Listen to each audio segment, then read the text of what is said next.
गुरुर्ब्रह्मा गुरुर्विष्णुः गुरुर्देवो महेश्वरः गुरुसाक्षात् परं ब्रह्म तस्मै श्री गुरवे नमः। ॐ सदाशिवसमारम्भां शङ्कराचार्यमध्यमाम् अस्मदाचार्यपर्यन्तां वन्दे गुरुपरम्पराम्। ॐ भद्रं कर्णेभिः शृणुयामदेवाः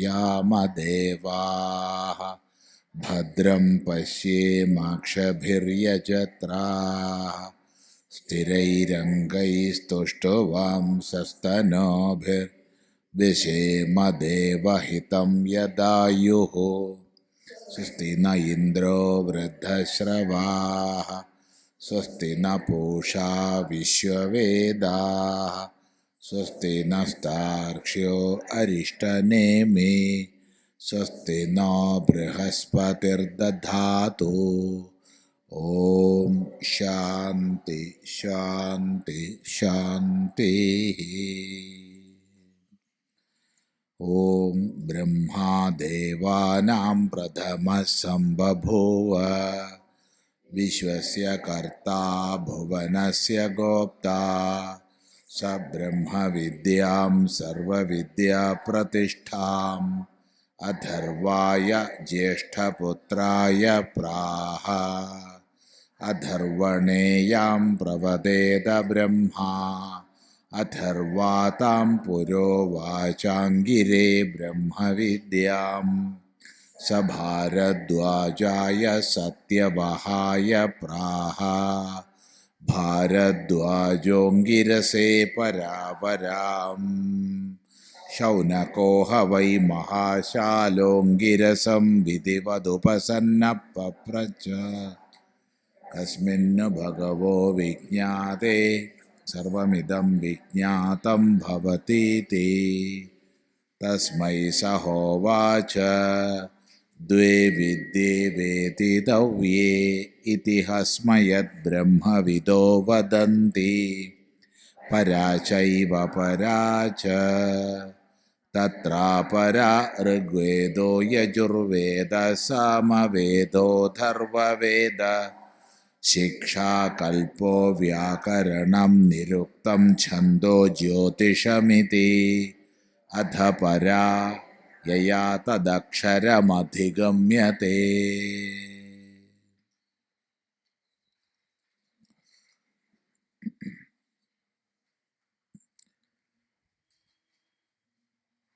तत्र अपरा ऋग्वेदो यजुर्वेद सामवेदोऽथर्ववेद ശിക്ഷാകൽപ്പോ വ്യാകരണം നിരുക്തോ ഛന്ദം ജ്യോതിഷം ഇത്.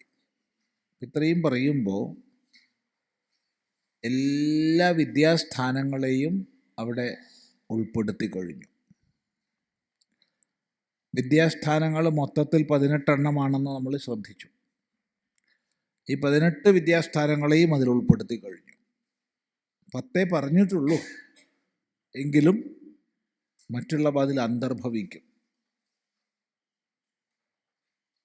എന്തുകൊണ്ടെന്നാൽ മറ്റുള്ളവ എന്ന് പറയുമ്പോൾ ഇതിഹാസങ്ങളായാലും പുരാണങ്ങളായാലും ദർശനങ്ങളായാലും ഒക്കെ തന്നെ വേദത്തെ ഉപജീവിച്ചുകൊണ്ടുള്ളതാണ്. വേദത്തെയും വേദാംഗങ്ങളെയും പറഞ്ഞാൽ മറ്റുള്ളവയൊക്കെ പറയാതെ തന്നെ അതിൽ അന്തർഭവിക്കും. അപ്പോൾ സകല വിദ്യാസ്ഥാനങ്ങളെയും ഉൾക്കൊള്ളിച്ചുകൊണ്ടാണ് പറയുന്നത് അപരാവിദ്യ.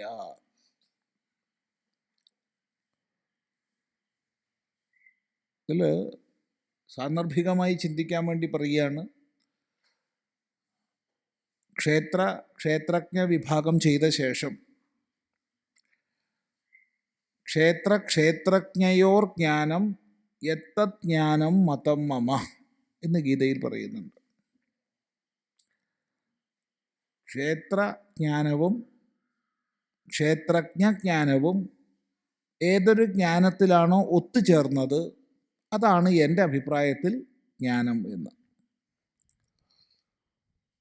ഇതെന്തിനിവിടെ പറഞ്ഞു എന്ന് ചോദിച്ചാൽ, ക്ഷേത്രം എന്ന് പറയുമ്പോൾ ശരീരമാണ്. ക്ഷേത്രജ്ഞാനം ശരീരത്തെ സംബന്ധിക്കുന്ന അറിവാണ്. ശരീരമോ പഞ്ചഭൂതങ്ങളെ കൊണ്ടുണ്ടാക്കപ്പെട്ടത്. അപ്പം സമ്പൂർണമായ ഭൂതഭൗതിക ജ്ഞാനവും നമുക്ക് ശാസ്ത്രത്തിൻ്റെ വ്യത്യസ്ത മേഖലകൾ എന്ന് പറയാവുന്ന, വ്യത്യസ്ത ശാഖകൾ എന്ന് പറയാവുന്ന എല്ലാ അറിവുകളും അതിലുൾപ്പെടും. എല്ലാം അറിയപ്പെടുന്നതിനെ കുറിച്ചുള്ളത്. അറിയപ്പെടുന്നതിനെ കുറിച്ചുള്ള എല്ലാം ഉൾപ്പെടും ക്ഷേത്രജ്ഞാനം എന്നുള്ളത്. ക്ഷേത്രത്തെ ആരറിയുന്നുവോ ഞാനാണ് ക്ഷേത്രജ്ഞൻ, ആത്മാ. അത് ക്ഷേത്രജ്ഞാനത്തിൽ ഉൾപ്പെടും. ഈ രണ്ടറിവും ചേർന്നാൽ മാത്രമേ അറിവാകൂ എന്നുള്ള ഗീതാവാക്യം. അറിയപ്പെടുന്നതിനെക്കുറിച്ചുള്ള അറിവും വേണം, വേണ്ടെന്ന് പറയുന്നില്ല. അറിയുന്ന തന്നെക്കുറിച്ചുള്ള അറിവും വേണം. എല്ലാ ഭൂതഭൗതിക ജ്ഞാനവും നമുക്ക് വേണം. കാലത്തിനനുസരിച്ച്, ദേശത്തിനനുസരിച്ച് വിപുലമായി വരുന്ന എല്ലാ അറിവുകളും വേണം. ഒപ്പം അറിയുന്നവനെ കുറിച്ചുള്ള അറിവ്. ഈ രണ്ടറിവും സമന്വയിച്ചാൽ മാത്രമേ അറിവാകൂ.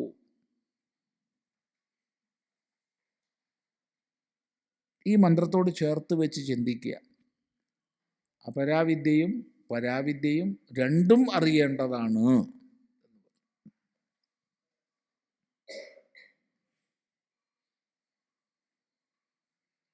അങ്ങനെ അപരാവിദ്യയെ പറഞ്ഞ ശേഷം പറയുകയാണ് അഥ അനന്തരം. ഇതാണ് ഉപനിഷത്ത്. പരാ, എന്താണ് പരാവിദ്യ?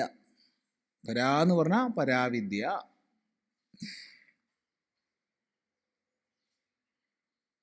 യയാ, യാതൊന്നിനെ കൊണ്ട്. ശരിക്കും തർജ്ജമ ചെയ്യുകയാണെന്ന് വെച്ചാൽ യാതൊരുവളെ കൊണ്ട് എന്നാണ് പറയേണ്ടത്, കാരണം സ്ത്രീലിംഗമാണ്. യാതൊരുവളെ കൊണ്ട്. വിദ്യ സ്ത്രീലിംഗമാണ്, അതുകൊണ്ടാണ് സ്ത്രീലിംഗം പ്രയോഗിക്കുന്നത്. യയാ, യാതൊരുവളെ കൊണ്ട്. തത് അക്ഷരം, ആ അക്ഷരത്തെ. അധിഗമ്യതേ, പ്രാപിക്കുന്നു. അപ്പം ഇവിടെ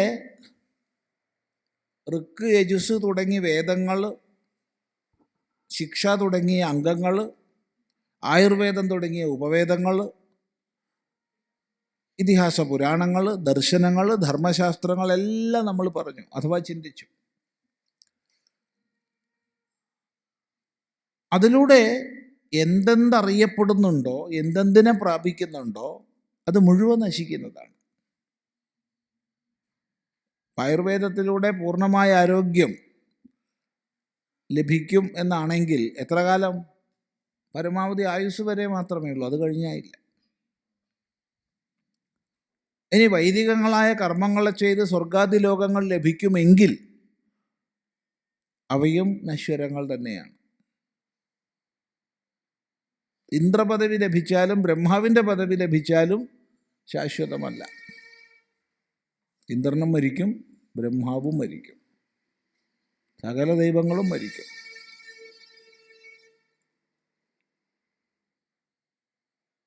അതുകൊണ്ട് ഭൗതികമായ അപരാവിദ്യ വേണ്ട എന്നല്ല ആചാര്യൻ പറയുന്നത്, വേണം. പക്ഷേ അതിലൂടെ പ്രാപിക്കുന്നത് മുഴുവൻ ക്ഷരത്തെയാണ്, നശിക്കുന്നതിനെയാണ്. അപ്പം നശിക്കുന്ന ലോകത്തിൽ ജീവിക്കുന്ന നമുക്ക് നശിക്കുന്ന വിദ്യ വേണ്ടേ? വേണം, തീർച്ചയായിട്ടും വേണം. പക്ഷേ അതുകൊണ്ട് കൃതാർത്ഥത ഉണ്ടാവില്ല. അതാണ് ആചാര്യൻ ഈ രണ്ടിൻ്റെയും സമന്വയം വേണമെന്ന് പറയും. ഇതാണ് ഭാരതീയമായ വിദ്യാദർശനം. ഈ ദർശനത്തിൽ നിന്ന് അകന്നു പോയതാണ് ഇന്ന് നമുക്ക് പറ്റിപ്പോകുന്ന എല്ലാ കുഴപ്പങ്ങളുടെയും കാരണം. അതുകൊണ്ട് തന്നെ വിദ്യാസമ്പന്നരെന്ന് പറയുന്നവർ വളരെയധികം വിവരങ്ങൾ, വളരെയധികം അറിവുകൾ സമന്വയിപ്പിച്ച് വെച്ചവർ മിക്കവാറും വിവരമില്ലാത്തവരായിരിക്കും. അഥവാ വലിയ വിവരം മാത്രമുള്ളവരായിരിക്കും. വിവരം ദ്വാരം.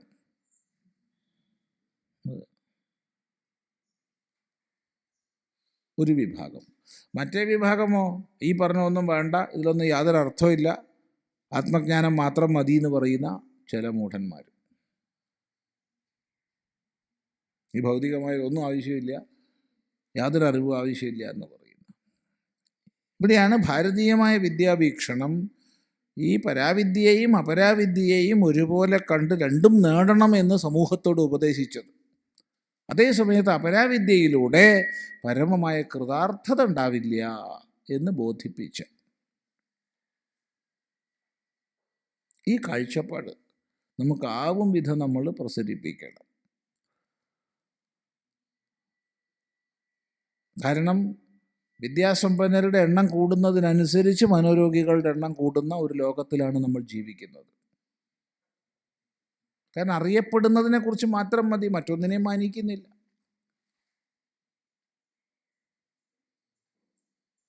കഴിഞ്ഞ ദിവസം ഒരു സന്യാസി ശ്രേഷ്ഠൻ അദ്ദേഹത്തിൻ്റെ ഒരു അനുഭവം പൊതുവേദിയിൽ പ്രസംഗിച്ചു. നമ്മളൊക്കെ ആ വേദിയിൽ ഉണ്ടായിരുന്നു കഴിഞ്ഞ ദിവസം. അദ്ദേഹം ഒരു 6 ഭാഷകളിൽ വളരെ വലിയ വിദ്വാനാണ്, പണ്ഡിതനാണ്. മലയാളം, ഇംഗ്ലീഷ്, ഹിന്ദി, ബംഗാളി തുടങ്ങി കുറേ, സംസ്കൃതം, കുറേ ഭാഷകൾ, തമിഴ്, പിന്നെ സാമാന്യമായിട്ട് കൈകാര്യം ചെയ്യാൻ 10-13 ഭാഷ അറിയാം. അങ്ങനത്തെ ഒരു മനുഷ്യരാണ്. ഇദ്ദേഹം ഒരു എന്തൊക്കെയോ ചില സാധനങ്ങൾ ആശ്രമത്തിലേക്ക് മേടിക്കാൻ വേണ്ടിയിട്ടൊരു മാളിൽ പോയി. അപ്പോൾ ഇങ്ങനെ സാധനം നോക്കുകയാണ്. ഉടനെ ഈ അവിടുത്തെ സ്റ്റാഫ് ആയിട്ടുള്ള ഒരാൾ അടുത്ത് വന്നിട്ട് ഇത് ഓരോന്നും മലയാളത്തിൽ പറഞ്ഞു കൊടുക്കുകയാണ്. ഇത് ഇംഗ്ലീഷിലുള്ള സാധനങ്ങളുടെ വില, പേര്, ഇതിൻ്റെ ഇൻഗ്രീഡിയൻസ് ഒക്കെ മലയാളത്തിൽ പറഞ്ഞു കൊടുക്കുകയാണ്. സ്വാമിജി കുറച്ചു നേരം ആസ്വദിച്ചു എന്ന് പറഞ്ഞു. അതിൻ്റെ അർത്ഥം മനസ്സിലായല്ലോ. എന്താ അർത്ഥം? ഈ കാഷായ വസ്ത്രം കണ്ടപ്പോഴത്തേക്ക് ഈ പാവ എന്തിനാ ഇംഗ്ലീഷൊക്കെ എടുത്ത് നോക്കണത്? അയാൾക്ക് വല്ലതും അറിയോ? ഇംഗ്ലീഷ് വല്ലതും അറിയോ? അറിയില്ലല്ലോ. എന്ന് വെച്ചിട്ട് ഓരോന്നും മലയാളത്തിൽ പറഞ്ഞു കൊടുക്കുക.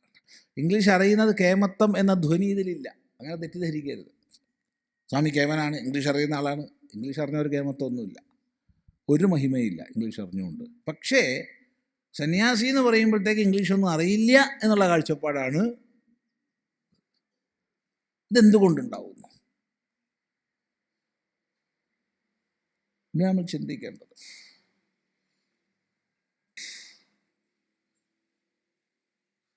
വളരെ ഗൗരവത്തോടു കൂടി ചിന്തിക്കേണ്ടത്. അതുണ്ടാവുന്നത് ഈ അറിയപ്പെടുന്നതിനെ കുറിച്ചുള്ള അറിവ് മാത്രമാണ് അറിവ് എന്ന വികല ധാരണയിൽ നിന്നാണ്.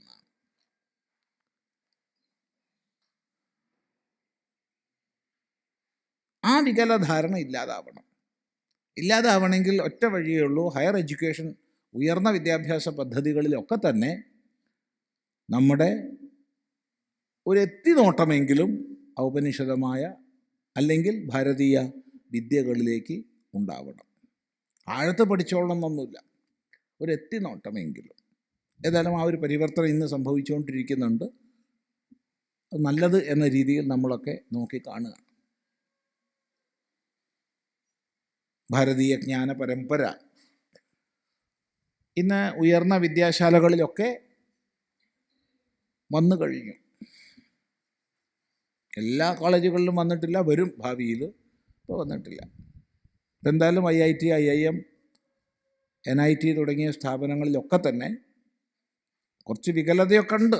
കാരണം ഒന്നാമത് അടിസ്ഥാനമായി IKS എന്നുള്ള പേരിനോട് തന്നെ നമുക്ക് യോജിപ്പില്ല.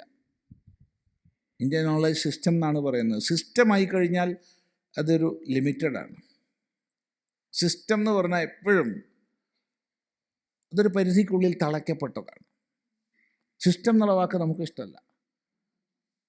നമുക്ക് ചിദാനന്ദപുരസ്വാമിക്ക് എന്നല്ല പറയണത്, ശരിയല്ല. അതുകൊണ്ട് ഗവൺമെൻറ്റിൻ്റെ ഇന്നത്തെ IKS പദ്ധതികളിലൊക്കെ തന്നെ കിട്ടുന്ന വേദികളിലൊക്കെ നമ്മൾ പറയാറുണ്ട്, പക്ഷെ അതുകൊണ്ട് ഇതുവരെ നടപ്പാക്കപ്പെട്ടിട്ടില്ല. ഈ സിസ്റ്റം എന്നുള്ള പേര് മാറ്റണം എന്ന്.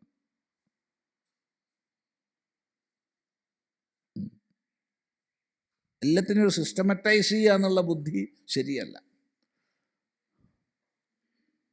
അനന്ത വികാസ സാധ്യതയുള്ളപ്പോൾ ഒരു സിസ്റ്റത്തിൻ്റെ പരിധിക്കുള്ളിൽ ഒതുങ്ങാത്തതാണ് നമ്മുടെ ശരിയായ ദാർശനിക മഹിമ.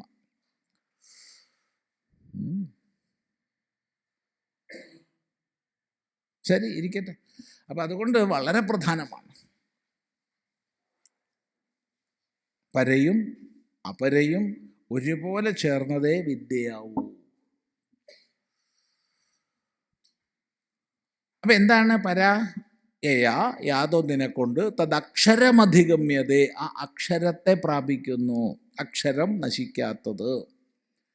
അപരാവിദ്യയിലൂടെ ഉള്ളത് മുഴുവൻ ക്ഷരം നശിക്കുന്നത്.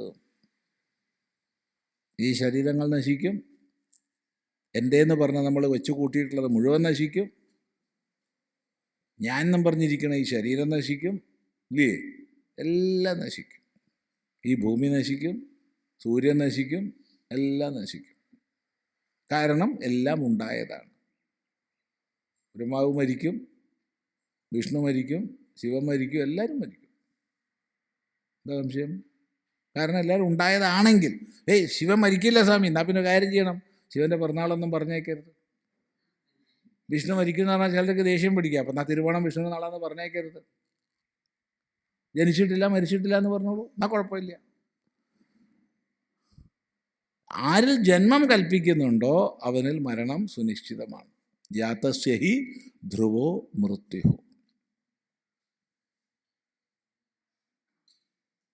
അതുകൊണ്ട് ജനിക്കാത്ത മരിക്കാത്ത പാരമാർത്ഥിക സത്യസാക്ഷാത്കാരം അത് മാത്രമാണ് പരാവിദ്യ. അപ്പോൾ പരാവിദ്യ എന്ന് പറഞ്ഞാൽ വാസ്തവത്തിൽ ഗ്രന്ഥാകാരത്തിലുള്ള ഉപനിഷത്തും അല്ല എന്ന് മനസ്സിലാക്കണം. ഉപനിഷത്ത് പരാവിദ്യയാണെന്ന് പറഞ്ഞോളൂ, ഒരു വിരോധവും ഇല്ല. പക്ഷേ ഉപനിഷത്തുക്കൾ പരാവിദ്യയാണെന്ന് പറയരുത്. ഒരു പക്ഷേ കൂടുതൽ ഉപനിഷത്ത് പഠനം ഞാൻ വിദ്വാനാണെന്ന അഭിമാനവും മറ്റും വളർത്തി കൂടുതൽ നമ്മളെ ബന്ധിക്കാനായിരിക്കും കാരണമാകുന്നത്.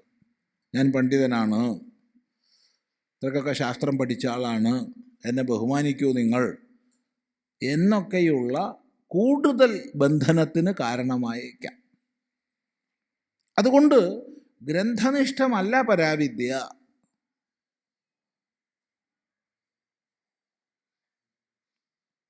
ഉപനിഷത്തിൽ തന്നെ ചില എത്തിനോട്ടങ്ങൾ നമുക്ക് ലഭിക്കുന്ന ഒരുപാട് വാക്യങ്ങളുണ്ട്. സത്യസ്യ സത്യം, സത്യത്തിൻ്റെ സത്യം. എന്താ ആദ്യത്തെ സത്യം തന്നെ പറഞ്ഞാൽ പോരെ? ഉപനിഷത്ത് മുഴുവൻ കേട്ട് കഴിഞ്ഞ ശേഷം ഉപനിഷദം ഭോ ബ്രൂഹി എന്ന് ശിഷ്യൻ ചോദിക്കുന്നു, ഗുരുനാഥ ഉപനിഷത്ത് പറഞ്ഞു തരുമെന്ന്. എപ്പോൾ? ഉപനിഷത്ത് മുഴുവൻ കേട്ട് കഴിഞ്ഞ ശേഷം.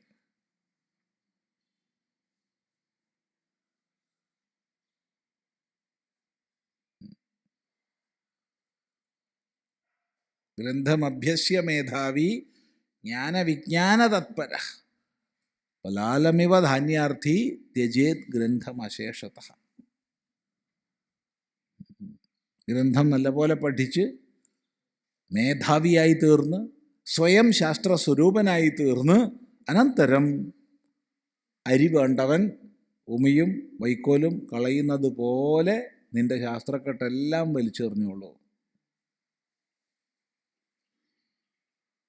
ഇവിടെയൊക്കെ സൂചിപ്പിക്കപ്പെടുന്നത് പരാവിദ്യ എന്നുള്ളത് പാരമാർത്ഥികമായ തത്വവിജ്ഞാനം മാത്രമാണ്. അതിലേക്ക് നയിക്കുന്ന ഉപദേശങ്ങളോ ഗ്രന്ഥങ്ങളോ പര എന്ന് പറയപ്പെടില്ല. ഇതിൻ്റെ വിഷയം നല്ലപോലെ ശ്രവണ മനന നിധ്യാസങ്ങളിലൂടെ തത്വബോധത്തിലേക്ക് ഉയർന്ന് തദാകാരമായി സ്വയം തീർന്നാൽ പരാവിദ്യയായി. ഇല്ലെങ്കിൽ സർവശാസ്ത്രങ്ങളും പഠിച്ച് ദുഃഖിയായി തീർന്ന നാരദൻ്റെ ചിത്രം നമ്മുടെ മുമ്പിലുണ്ട്. എന്താ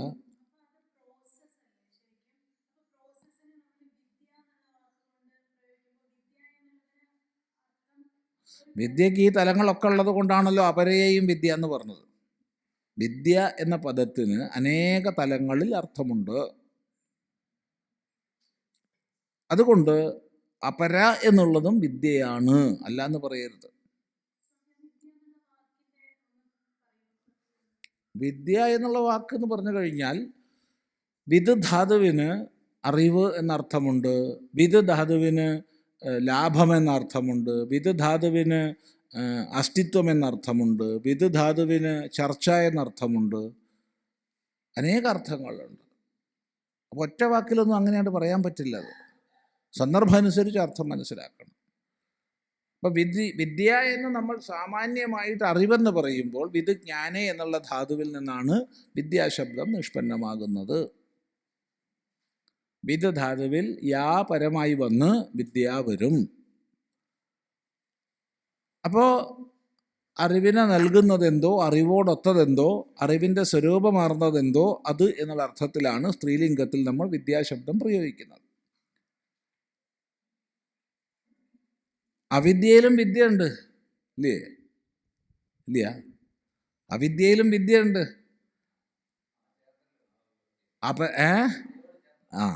അപരാവിദ്യ പരാവിദ്യ എന്നൊന്നും വേർതിരിക്കേണ്ട, എല്ലാം വിദ്യ തന്നെയാണ്.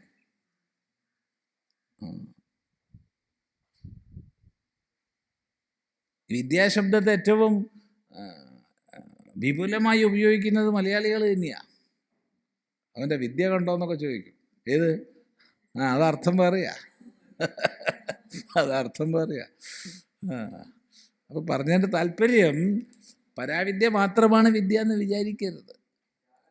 അപ്പം അതിൻ്റെ പ്രക്രിയയല്ലേ, പ്രോസസ് എന്നൊക്കെ പറഞ്ഞു കഴിഞ്ഞാൽ പ്രക്രിയയല്ലേ. പ്രക്രിയാദശയിലും വിദ്യ തന്നെയാണ്, അതിൻ്റെ സാക്ഷാത്കാര ദശയിലും വിദ്യ തന്നെയാണ്.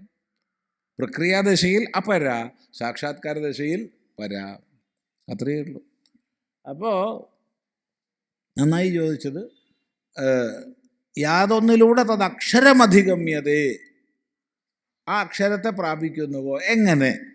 അവിടെ പ്രാപിക്കുക, പ്രാപിക്കപ്പെടുക തുടങ്ങിയ ഭേദങ്ങൾ ത്രിപുടി നിലനിൽക്കുന്നുണ്ടെങ്കിൽ സാമാന്യമായി നമ്മുടെ എല്ലാ അറിവുകളും ത്രിപുടങ്ങളിൽ വിഭക്തമാണ്, 3 പുടങ്ങളിൽ വിഭക്തമാണ്. അതാണ് ത്രിപുടിയോടൊത്തതെന്ന് പറയുന്നത്.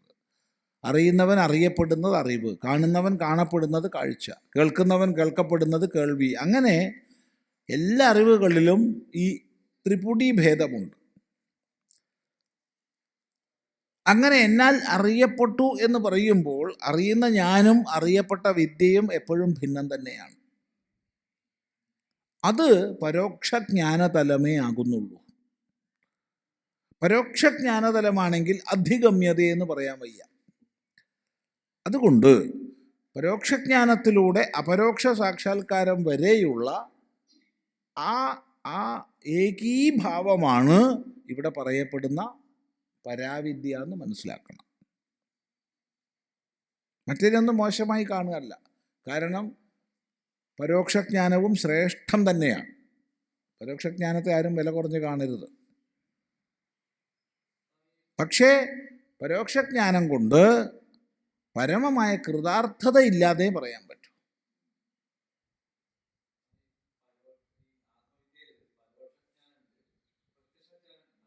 പ്രത്യക്ഷം ഇല്ലല്ലോ.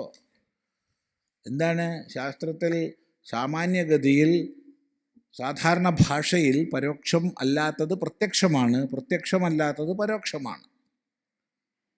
സാമാന്യ ഭാഷയിൽ ഒന്നുകിൽ പ്രത്യക്ഷമായിരിക്കും, പ്രത്യക്ഷമല്ല എന്ന് പറഞ്ഞാൽ പരോക്ഷമാണ്, പരോക്ഷമല്ല എന്ന് പറഞ്ഞാലോ പ്രത്യക്ഷമാണ്. അതാണ് സാമാന്യ ഭാഷ. എന്നാൽ വേദാന്തത്തിൽ ഒരിക്കലും നമ്മൾ പ്രത്യക്ഷ ശബ്ദം ഉപയോഗിക്കാറില്ല.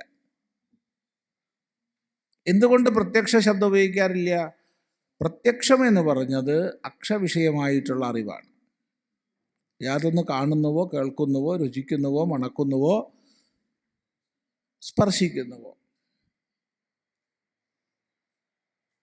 അതെല്ലാം വിഷയങ്ങളാണ്. അപ്പോൾ വിഷയങ്ങളെ സംബന്ധിക്കുന്നത് മാത്രമേ പ്രത്യക്ഷം എന്ന് പറയപ്പെടൂ.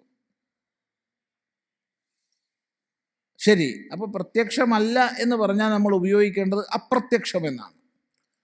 അപ്രത്യക്ഷം എന്ന് പറഞ്ഞാൽ നമുക്കുണ്ടാവുന്ന ഒരു ധാരണ, അത് നൽകുന്ന ഒരു സന്ദേശം, അത് കേൾക്കുന്ന മാത്രയിൽ നമ്മളിൽ ഉണ്ടാവുന്ന വൃത്തി ഇവൻ അറിവില്ല എന്നുള്ളതാണ്. അതുകൊണ്ടാണ് ആചാര്യൻ പ്രത്യക്ഷ ശബ്ദവും അപ്രത്യക്ഷ ശബ്ദവുമല്ലാതെ അപരോക്ഷം എന്ന് പറയുന്നത്. പരോക്ഷം എന്ന് പറഞ്ഞാൽ അവൻ അറിഞ്ഞിട്ടില്ല, അറിവില്ലായ്മ എന്ന ഒരു ഭ്രമം നമുക്ക് വരും. അതുകൊണ്ട് പരോക്ഷമല്ല, ഒട്ട് പ്രത്യക്ഷവുമല്ല. അതുകൊണ്ട് വേദാന്തത്തിൽ അപരോക്ഷം എന്നുള്ള ശബ്ദം ഉപയോഗിച്ചു. ഇത് വേദാന്ത ശാസ്ത്രത്തിൽ മാത്രമേ ഈ അപരോക്ഷ ശബ്ദപ്രയോഗം ഉണ്ടാവുള്ളൂ.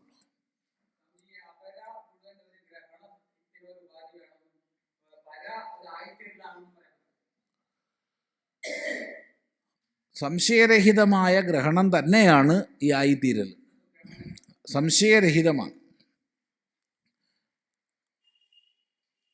ഗ്രഹിക്കുന്നവൻ ഗ്രഹിക്കപ്പെടുന്നത് ഗ്രഹണമെന്ന ഭേദം പോയി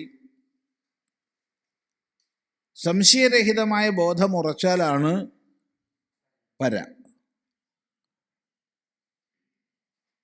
ഇവിടെ ഗുരുവിൽ നിന്ന് ശാസ്ത്രം ശ്രവിക്കുന്നു ഞാൻ. അവിടെ ഗുരുവാക്യമുണ്ട്, അവിടെ ശാസ്ത്രവാക്യമുണ്ട്. അത് ശ്രദ്ധയോടുകൂടി കേൾക്കുന്ന എന്നിലുണ്ടാവുന്ന പ്രത്യയവുമുണ്ട്. പ്രതീതിജനകമാണ് പ്രത്യയം.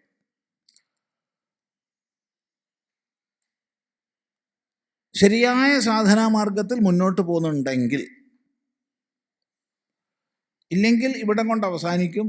10 കൊല്ലം പഠിച്ചു, 100 കൊല്ലം പഠിച്ചു, 1000 കൊല്ലം പഠിച്ചു എന്ന് പറഞ്ഞിട്ട് പ്രയോജനമില്ല. ഇവിടെ തന്നെ കെട്ടി നിൽക്കും. ഇവിടെ ഗുരു, ശാസ്ത്രം, സ്വന്തം പ്രത്യയം. ആ സ്വന്തം പ്രത്യയം വെച്ചിട്ട് അവൻ ഉപദേശം ചെയ്യും, പുസ്തകം എഴുതും, വിദ്വാനായി അറിയപ്പെടും, ഒക്കെ ചെയ്യും, ദക്ഷിണ വാങ്ങും, എല്ലാം ചെയ്യും. കൃതാർത്ഥതയില്ലാണ്ട് ചത്തും പോവും. അതാണ് ഒരു സാധ്യത. രണ്ടാമത്തെ സാധ്യത, ശ്രവണ മനനങ്ങളെ ശരിയായ ദിശയിൽ ചെയ്യുന്നു. അങ്ങനെ ശ്രവണ മനനങ്ങളുടെ നിരന്തരമായ പ്രവൃത്തിയിലൂടെ ഒന്ന് ഉറയ്ക്കുന്നു.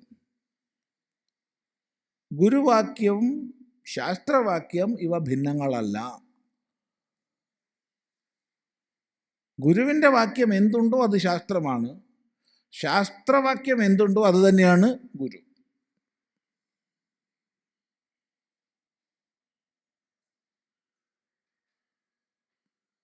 പ്രമാണത്തെ ബോധിപ്പിച്ച ഗുരു, ഗുരു ഉപദേശിച്ച പ്രമേയം, ഇവ രണ്ടിലുള്ളതായ ഭേദം പോയി ഗുരുവും ശാസ്ത്രവും ഒന്ന് എന്ന ബോധം വന്നു.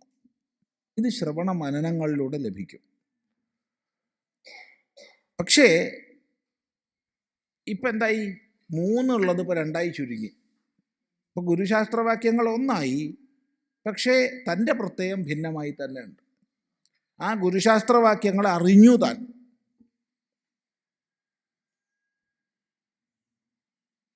ഇവിടെയാണ് നിധിധ്യാസത്തിലൂടെ തീർത്തും സമാഹിതമായ പ്രജ്ഞയിലേക്ക് ഒരാൾ ഉയരുമ്പോൾ ഗുരുശാസ്ത്രവാക്യങ്ങൾ ഏകീഭവിച്ചതുപോലെ സ്വന്തം പ്രത്യയം അത് തന്നെ. ഇത് വാക്കുകൊണ്ട് വിസ്തരിക്കാൻ വിഷമമുള്ളതാണ്.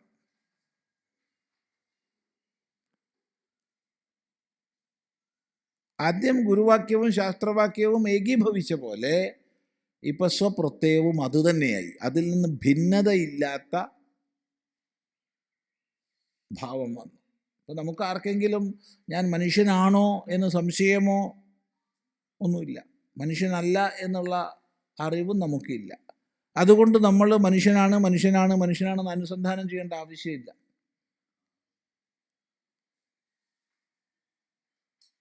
അതുപോലെ ആത്മാനുസന്ധാനം ആവശ്യമില്ലാത്ത ആത്മബ്രഹ്മൈക്യ അനുസന്ധാനം ആവശ്യമില്ലാത്ത, അത് സഹജമായ സ്വാഭാവികമായ ബോധമായി തീർന്നു.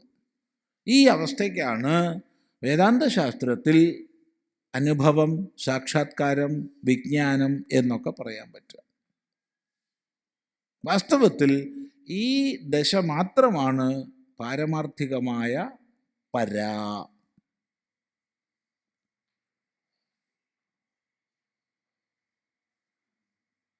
പരയുടെ പാല് നുകർന്ന ഭാഗ്യവാന്മാർ എന്നൊക്കെ ശ്രീനാരായണ ഗുരുദേവനും മറ്റും രചിക്കുമ്പോൾ ഈ ഒരു പരാ സ്വാനുഭൂതിയുടെ അഥവാ സർവവ്യവഹാരത്തിനും ഉപരിയുള്ള ആ തലത്തിലുള്ള അറിവിനെയാണ് അവിടെ ബോധിപ്പിക്കുന്നത് എന്ന് മനസ്സിലാക്കണം.